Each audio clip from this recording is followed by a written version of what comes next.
নমস্কার, শুভ দুপুরের শুভেচ্ছা। প্রতিদিনের মতো আজও চলে এলাম দুপুরের লাঞ্চের থালি নিয়ে। তো চলো আজ লাঞ্চের থালিতে কি আছে দেখে নিই চটপট। আছে শাক ভাজা, এটা কিন্তু মূলো শাক ভাজা, একটু নুন মিষ্টি দিয়ে লঙ্কা দিয়ে ভাজা। আর করেছি দেখো আলু ভাজা, আলুটাও হালকা ভাপিয়ে নিয়ে 5 ফোড়ন আর শুকনো লঙ্কা দিয়ে ভাজা করেছি। আর করেছি গোল গোল করে কাটা কয়েকটা শসা দিলাম, 4 টুকরো মতন। এবার দিয়ে দেবো একটু ডাল। আর আজকে একটা অন্য রেসিপি করেছি, এটা আমিও প্রথম করলাম, কিন্তু বন্ধুরা অসাধারণ খেতে হয়েছে। আমি পরে এটা দিয়ে দেবো রেসিপিটা কীরকম করে করেছি। তো যাই হোক, আমিও ইউটিউব দেখে শিখেছি নিরামিষ মাছের ঝাল। তো এটা সর্ষে পোস্ত বাটা দিয়ে একটু আদা টমেটো দিয়ে কষে নিয়ে সর্ষে পোস্ত বাটা দিয়ে ঝালটা করেছি, নিরামিষ মাছের ঝাল।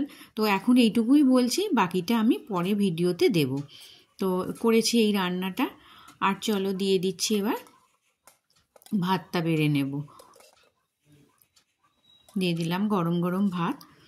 গরম মানে খুব গরম নেই, মানে এখন তো ঠান্ডা পড়ে গেছে যেহেতু, সেই জন্যে ভাতটা নামানোর কিছুক্ষণের মধ্যেই ঠান্ডা হয়ে যাচ্ছে।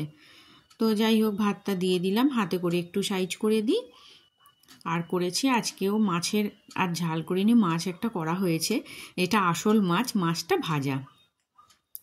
আর দিলাম হচ্ছে 1 গ্লাস জল। এই ছিল আমার দুপুরের লাঞ্চ থালি। তোমাদের আমার লাঞ্চ থালিটি কেমন লাগলো অবশ্যই কমেন্ট করে জানিও। ভালো লাগলে একটা ছোট্ট করে লাইক করে দিও, আমার পাশে থেকো, আমার চ্যানেলটাকে সাবস্ক্রাইব করে দিও। তোমরা সবাই সুস্থ থেকো, ভালো থেকো।